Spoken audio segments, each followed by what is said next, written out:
children's mouth. And when I have the cards in my hand, I will. Where I wasn't going to move forward was against Khabib, and I'll never do that again. So if he's moving forward.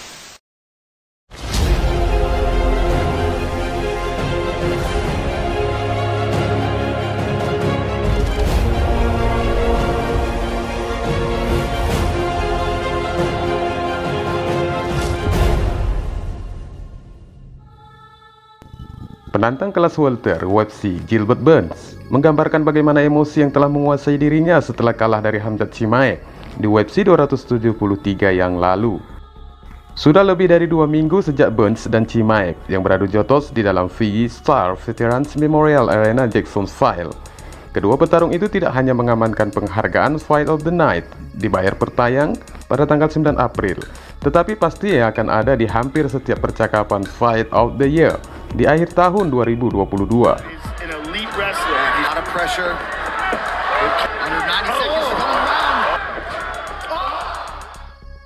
Setelah 3 ronde aksi, Boss dianugerahi kemenangan dengan keputusan mutlak yang memastikan pendakiannya dari peringkat ke-11 kepada peringkat ketiga di tangga kelas welter. Meski kalah dengan keputusan telak, Burns sementara itu tidak kehilangan stok dalam kekalahan dan telah meningkatkan reputasinya sebagai favorit penggemar permainan yang tangguh. Namun belakangan ini akhirnya Durin Ho tidak pernah menyembunyikan emosinya, dan sifat mengagumkan itu kembali terlihat setelah kekalahannya dari Chimaev. Selama wawancara dengan John Morgan dari MMA Underground, Burns menjelaskan bahwa sebagian dari emosinya berasal dari seberapa banyak pekerjaan yang dia lakukan sebelum perjalanan yang ke-18 ke Octagon. Kau tahu apa yang membuatku sangat marah? Saya bekerja sangat keras, sangat-sangat keras. Orang tidak tahu, ini bukan bagian pelatihan bagi saya. Bagi saya, itu adalah aspek mental. Tim saya sangat besar, saya mempekerjakan banyak orang. Saya memiliki ahli gizi saya sendiri. Saya memiliki psikolog saya sendiri. Saya memiliki kekuatan dan pengkondisian saya sendiri. Atau seorang pelatih, saya memiliki terapi fisik saya sendiri. Saya menyewa pelatih baru. Saya mempekerjakan semua orang, katanya menjelaskan. Menurutnya emosi ini terungkap disebabkan ini adalah bagian dari kerja kerasnya sebagai tahap persiapan. Jadi di setiap kekalahannya, Durin Ho akan emosional dengan kemarahannya dikarenakan rincian dari jumlah dana yang digelontorkan dari persiapan sebelum pertarungannya dengan Chimaev. Saya menangis, saya tidak peduli, pembenci akan membenci, aku menangis. Saya melakukan begitu banyak pekerjaan, tambahnya lagi. Dijelaskannya kembali bagaimana dia datang untuk memberanikan diri kembali ke hari-hari jiu-jitsunya untuk menyoroti perasaan pasca pertarungan yang dialami setelah kekalahan di turnamen besar. Kau tahu alasanku menangis? Aku sangat jujur padamu. Setiap kali saya muncul di komunitas jiu-jitsu, saya melakukan banyak hal hebat di sabuk warna. Tapi ketika saya menjadi sabuk hitam, sangat sulit untuk mendapatkan kemenangan, terutama di turnamen besar. Yang kecil itu mudah, duel pasangan, booming, menang. Tapi di panggung besar, saya menjadi sangat marah karena saya pergi ke sana, menjadi bagus, booming, semifinal, pertarungan yang luar biasa, dan saya kalah, katanya. Dan saya sangat marah karena saya tahu itu pertarungan yang bagus. Dan orang-orang berkata, "Ai, jangan khawatir, itu pertarungan yang hebat." Dan aku sangat marah ketika mereka mengatakan itu.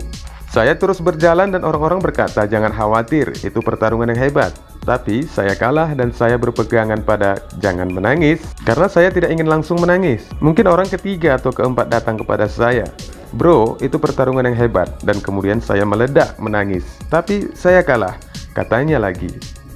Kisah yang diingat Burns tentu saja mengingatkan pada reaksi pasca pertarungan atas kekalahannya melawan Chimaev, yang membuat banyak orang memuji perannya saat pertarungan berlangsung. Namun demikian, menambahkan kemenangan ke dalam rekornya adalah hal terpenting bagi Burns ketika ia memasuki kandang. Dan ia diliputi emosi ketika ia gagal mencapainya. Durin Ho melanjutkan untuk mengungkapkan bahwa kata-kata Dana White yang menyebabkan dia meneteskan air mata pertama di dalam oktagon. Itu sampai pada titik bahwa saya benci kalah yang begitu banyak. Sehingga saya tidak peduli apakah itu pertarungan yang hebat. Saya hanya ingin menang, saya tidak ingin kalah. Ketika pertarungan selesai, saya merasa semua orang menjadi gila. Semua orang berteriak kepada saya dan saya mempertahankan perasaan itu. Dan saya mencoba untuk bersikap positif dan melihat hal-hal yang baik. Kemudian orang pertama yang saya lihat adalah Dana. Itu pertarungan yang luar biasa, itu pertarungan terbaik yang pernah saya lihat. Dan mentalitas yang sama pun datang. Saya menahan untuk tidak menangis. Setiap kali dia mencoba memberi saya lawan yang bagus, hal yang bagus itu hanya membuat saya semakin gila. Kemudian Dana yang aneh harus membuatku menangis karena dia banyak bicara dan aku sangat marah. Ketika saya keluar dari oktagon, saya sudah menangis karena saya tidak bisa menahannya. Burns mendetail performanya pasca UFC 273. Setelah gagal mendekati celah kedua yang potensial untuk mencopot raja kelas welter Kamaru Usman, tampaknya lawan pemain Brazil berikutnya dapat ditentukan oleh rencana UFC untuk Chimaev.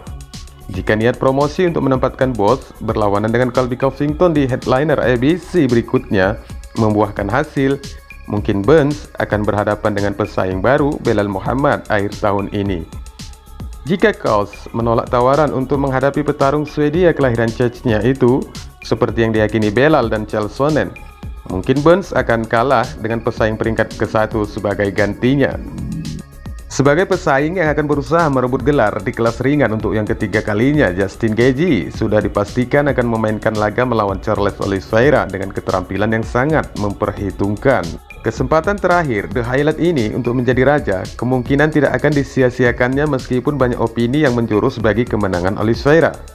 Komitmen ini diungkapkan Justin Gaethje baru-baru ini dengan merenungkan kesalahan yang dia buat selama pertarungannya di tahun 2020 melawan Khabib Nurmagomedov.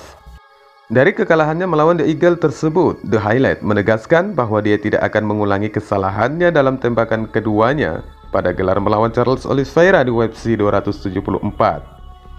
Berbicara di video UFC 274 Countdown promosi, The Highlight bersikeras bahwa dia akan tetap pada rencana permainan dan terus maju ketika dia bentrok dengan The Bronx untuk mendapatkan gelar.